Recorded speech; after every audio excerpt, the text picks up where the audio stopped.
ඉරුවන් සරණයි සියලු දෙමව්පියන්ට මම සිංහල උගන්නන අපුරැස්සේ පොඩි හාමුදුරුවෝ.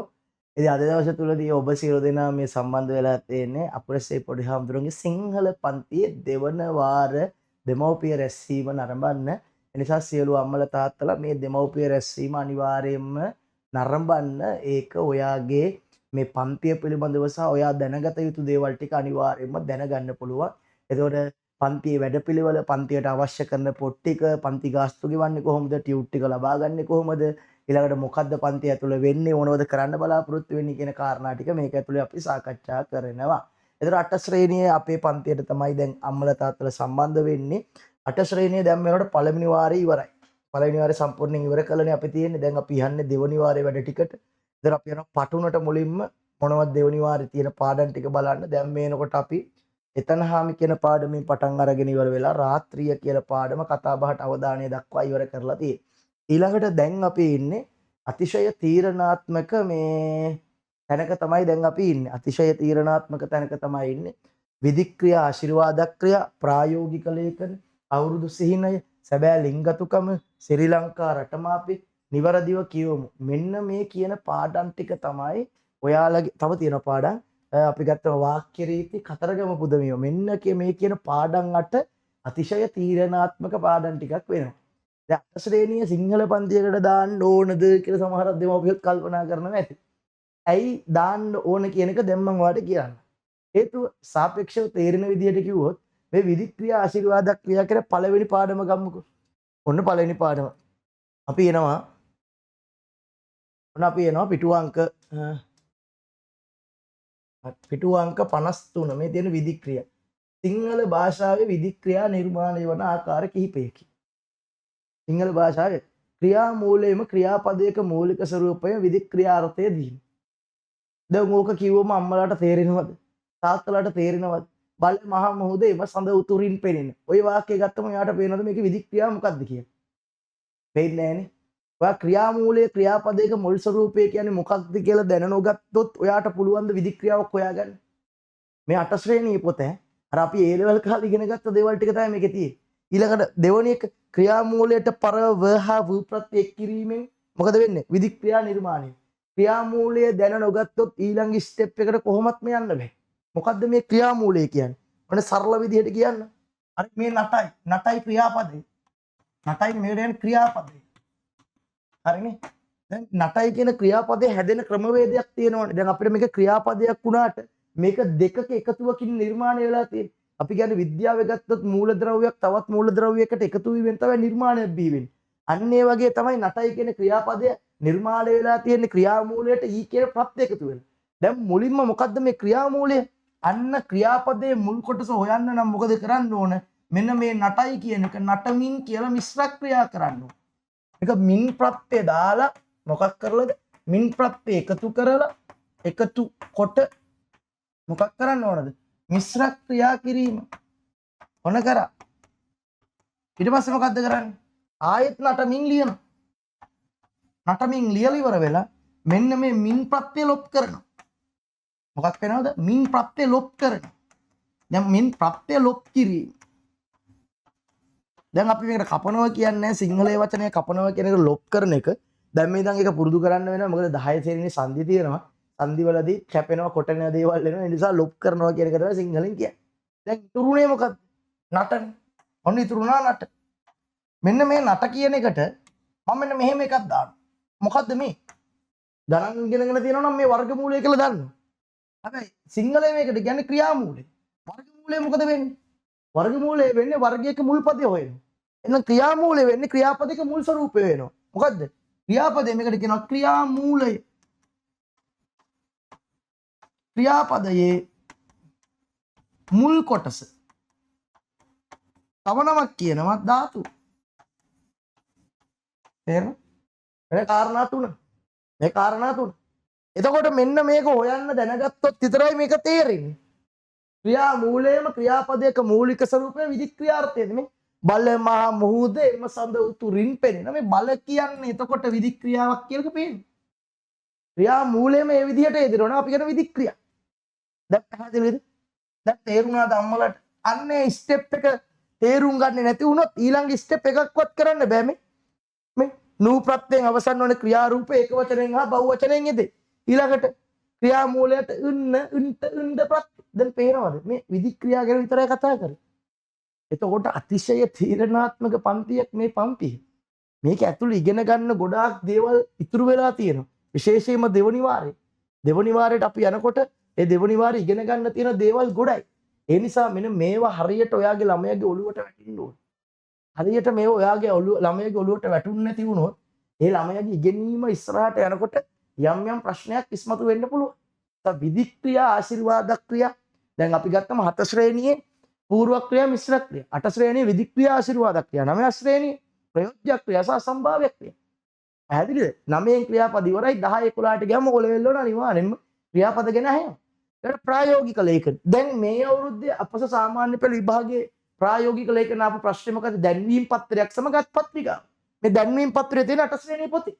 8 ශ්‍රේණියේ පොතේ ඉගෙන ගත්තේ දැන්වීම් පත්‍රය තමයි මේ පාර O level විභාගයට ආවේ ලකුණු 15.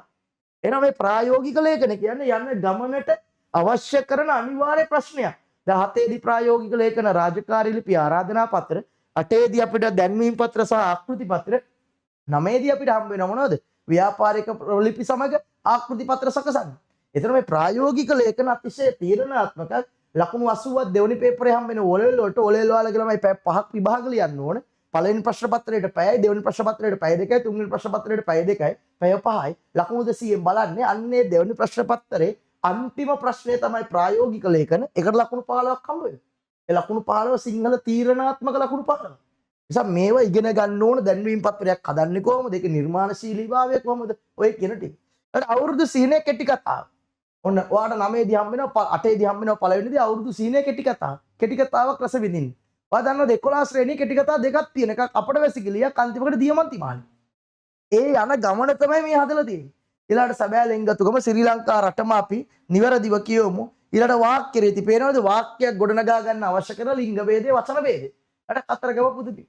මෙන්න මේ කියන සියලු කරුණු ටික මේක තුල අන්තර්ගත වෙලා තියෙනවා. මේක අතිශය තීරණාත්මක පන්තියක්. ඔයා මේ ඇවිල්ලා තියෙන්නේ ඔයා එන්න ඕන පන්තියක් කියලා හිතාගත්තොත් ඔයාට හොඳයි. මේ කතා කරන මම මීට වඩා හොඳට උගන්වනවා. මොකද අවුරුදු ගානක් උගන්වලා තියෙන නිසා ප්‍රතිඵල හදලා තියෙන ගුරුවරයෙක්. ඒක මට මං ගැන කියනකොට අපි මේ විශ්වාසයෙන් කියන්න පුළුවන්. ඔන්න අකුරසේ පොඩි හැමදෙර YouTube channel එකට යන්න ගිහිල්ලා බලන්න. මම උගන්වන්නේ කොහොමද මොන විදිහට. දැන් මේ පාර O level වල අපි එනවා කියපු ටික ඒ විදිහටම ආවා. මේ පාරේ එනවා කියලා අපි ටාගට් කරපු රචනාව, ඒ රචනාව ඒ විදිහටම ආවා. හරියාන තුරු වලක්කම රචනාව. මේ පාර එනවා කියපු ප්‍රායෝගික ලේඛන ටික ආවා. මේ පාර එනවා කියපු විචාර ටික ආවා. ඒ මේ විෂය ඇතුලේ අපි දඟලලා සහ වැඩ කරලා තියෙන නිසා. නිසා මේ ප්‍රතිඵල තියෙන පන්තියකට ආවට ගියාට පන්ති කරන්නේ අපි පන්තිය වැඩ කරන්නේ ඉතාලම පිළිවෙලට. මේ තමයි අපේ වාරය. අපි වාරයක් සැලසුම් කරන්නේ මෙන්න මේ විදිහට. ඔයාලට බලන්න පුළුවන් මේ තමයි අපේ වාර සටහන. 8 ශ්‍රේණියේ දරුවන්ගේ මෙන්න වාර සටහන ඔයාලට දැන් ස්ක්‍රීන් එකේ බලා ගන්න හැකියාවක් තියෙනවා. ඔය තියෙන්නේ 8 ශ්‍රේණියේ දරුවන්ගේ වාර සටහන. පේනවනේ විධික්‍රියා ආශිර්වාද ක්‍රියා, ප්‍රායෝගික ලේඛන, අවුරුදු සිහිනය, අප්‍රේල් 29 ඉඳන් ජූලි 15 දක්වා අපේ වැඩ පිළිවෙල අපි පන්තියේ වැඩ ටික කරන්නේ කොහොමද? ඔය තියෙන දවස්වලට අපි වැඩ ටික පිළිවෙලට කරගෙන යනවා. දෙවනි වාර විභාගයේ MCQ 100 ජූලි 15 වෙනකොට අපි විභාගෙ ගොත් තියලා ඉස්කෝලේ ටර්ම් එක ඉවර වෙන්නේ ජූලි 21 වෙනකොට අපි විභාගات තියලා ඔක්කොමත් කළා වාරේ සම්පූර්ණ උගන්වලා ඔක්කොම කළා ඉවරයි. ජූලි 8 වෙනකොට සමස්ත විෂය නිර්දේශ ඉවර කරලා තියෙනවා.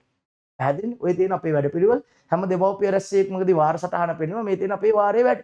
අපි පිළිවෙලට ක්වොලිටි එකට වැඩ කරනවා. භාගයට කරන්නේ නැහැ, භාගයට උගන්වන්නේ නැහැ. හරියට සැලසුමක් එක ටර්ම් එක අපි ඇඩ්ජස්ට් කරලා කළමනාකරණය කරලා ඒ වැඩ ටික හරි සම්පූර්ණයෙන්ම කරනවා. ඊළඟට අපිට අවශ්‍ය කරන මේ පන්තියේ පොත් ලිස්ට් එක මොනවද අවශ්‍ය වෙන පොත් ලිස්ට් එක ඔන්න අපි දානවා 6 ශ්‍රේණිය සිට 9 ශ්‍රේණිය දක්වා.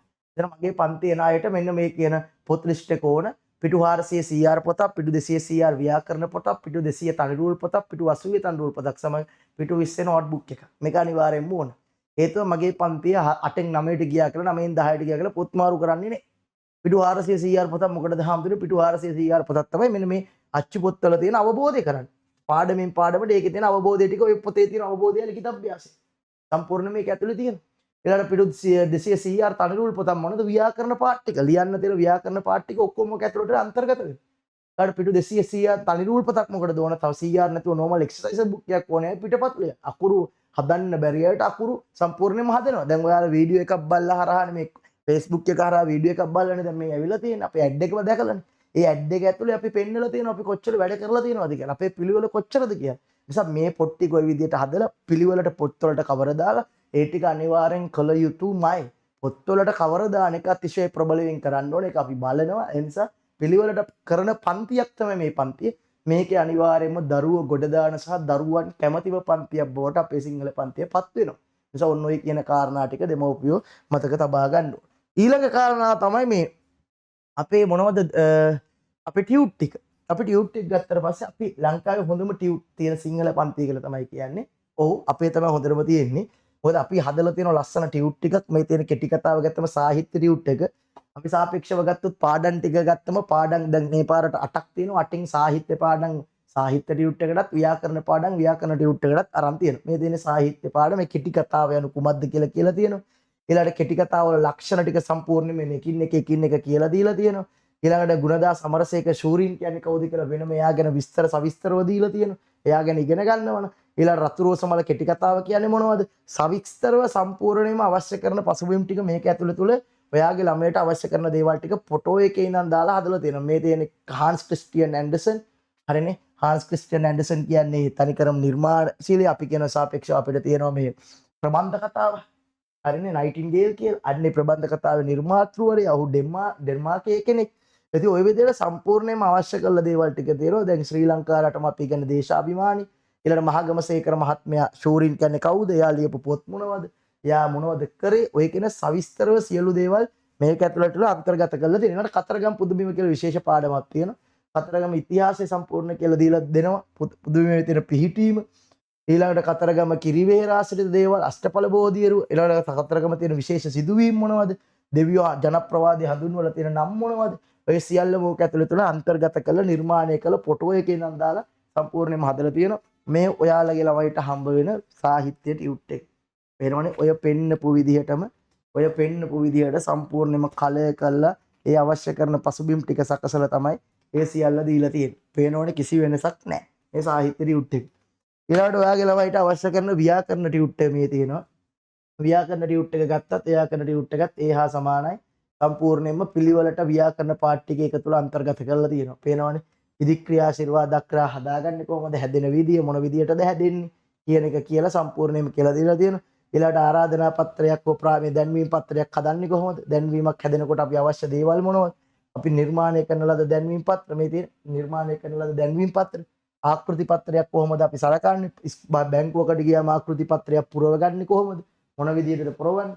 මේ කියන සියලු දේ ටික උගන්වනවා. පැහැදිලිද? එතකොට මේ තියෙන්නේ මේ ඔයාලගේ ළමයාගේ ව්‍යාකරණ ටියුට් එක. සම්පූර්ණ මේ ව්‍යාකරණ ටියුට් එක පිටු 50 ගාණක් තියෙන ව්‍යාකරණ ටියුට් එකක් සම්පූර්ණයෙන්. ඉතින් සියල්ල සකසලා තියෙන මේ ටියුට් එකක් මේක. ඊළඟට ඔයාලගේ ළමයිගේ රචනා ගැටළු විසඳන්න රචනාව ලියන ක්‍රමවේදය සම්පූර්ණයෙන්ම දීලා තියෙනවා. රචනාවක් ලියන්නේ කොහොමද කියලා හදලා දෙනවා. පන්තිය රචනාවක් ලියන විදිය කියලා දෙනවා. ඊට අමතරව පළවෙනි රචනා මාතෘකාව තමයි කියවීම මිනිසා සම්පූර්ණ කරන. ඒතර කියවීම යනු කුමක්ද කියලා කියන්න ඕනේ. කියවීම මගින් මිනිසා සම්පූර්ණ වෙන්නේ කොහොමද? ඔය ඡේදෙත් කල්ලා දීලා දෙනවා. මෙන්න මේ විදිහට ලිව්වොත් ඔයාලට ලකුණු ගන්න පුළුවන් කියන එක ඒක තුල අන්තර්ගත කරලා තියෙනවා. සම්පූර්ණයෙන් මේක සකසලා තියෙන එකක් විදිහට අපිට හඳුන්වන්න පුළුවන්. පැහැදිලිද? ඒතකොට මේක ඇතුළත තුලදී ඔන්න ඔය කියන ටික සම්පූර්ණයෙන්ම අන්තර්ගත වෙලා සකසලා මේ දේවල් ටික තියෙනවා. පැහැදිලිද කතන්දරේ? අවබෝධයක් ඇති. එහෙනම් මෙන්න මේ කියන ටියුට් ටික ඔයා ගෙදරට ගෙන්න ගන්න මෙන්න මේ කියන දේවල් ටික තියෙනවා. දැන් සපන්තිය තියෙන්නේ කවද්ද? 8 ශ්‍රේණියේ පන්තියේ තියෙන්නේ බදාද. බදාද කීයද තියෙන්නේ? ඔයාලගේ පන්තියේ තියෙන්නේ 7 ඉඳන් රෑ 9 වෙනකම්. රාත්‍රී 7 රෑ 9 තමයි පන්තියේ තියෙන්නේ. ඒතර ඔයාලගේ පන්තියේ මාසික ගාස්තුව කීයද? රුපියල් 1000ක් පමණයි. මාසික ගාස්තුව රුපියල් 1000ක් පමණයි. හරි.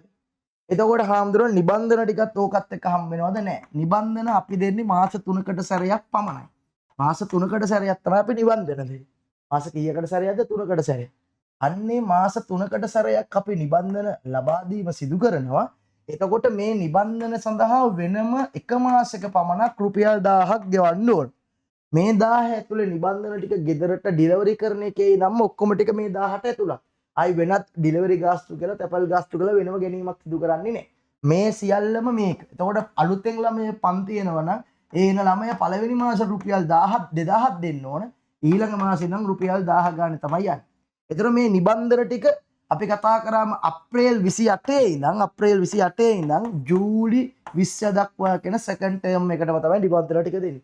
මාසෙන් මාස නිබන්ධනය වීමක් සිදු කරන්නේ නැහැ. මුළු ටර්ම් එකේම නිබන්ධන ටික සකසලා කරලා තියෙනවා. එතකොට මේ තියෙන්නේ ඔයාලගේ ළමයින්ගේ රචනා ටියුට් එක ඒක සම්පූර්ණයෙන්ම හදලා කරලා පිළිවෙලට දේවල් ටික සම්පූර්ණයෙන්ම තියෙනවා. පැහැදිලිද? එතකොට මේ තියෙන්නේ ඔයාලගේ ළමයින්ගේ නිබන්ධන ටික. එතකොට ওই ටික එහෙම. එතකොට මේ නිබන්ධනය වෙනකොට ඔයාලා මෙන්න මේ නම්බරයට තමයි සියල්ලම මුදල් ගෙවලා මෙන්න මේකේන 0.76යි 60යි 65යි 0.78 කියන අපේ WhatsApp අංකයට නම ශ්‍රේණිය අනිවාර්යයෙන්ම ගෙවන ලද රිසිට් පත දාන්න ඕන. පන්ති ගාස්තු ගෙවනකොට ඊළඟට මේ ඔයාලා නිබන්ධන ගන්න දවස්වලට අනිවාර්යයෙන්ම ගෙදර ලිපිනියත් පැහැදිලිවම දැමිය යුතුයි. පැහැදිලිනේ? ඔන්න ඕක තමයි ඕක ඇතුලේ තියෙන්නේ. ඒතර ඔය ටික මේව කරගන්න මොනවා හරි ප්‍රශ්නයක් ගැටලුවක් තියෙනවා නම් මෙන්න මේ නම්බර එකෙන් අනිවාර්යයෙන්ම ඔයාලා අහන්න. එතකොට අපේ පිළිතුරු ලැබෙවි. පැහැදිලිනේ කතන්දර? එහෙනම් සියලු දෙමව්පියන්ට තෙරුවන් සරණයි. හොඳට අවබෝධ කරගෙන පන්තියට එන්න. පන්තියේ වැඩපිළිවෙල සාර්ථක වැඩපිළිවෙලක්. එහෙනම් ගිහින් එන්නම්. තෙරුවන් සරණයි. මම අපරසේ පොඩි හාමුදුරුවෝ.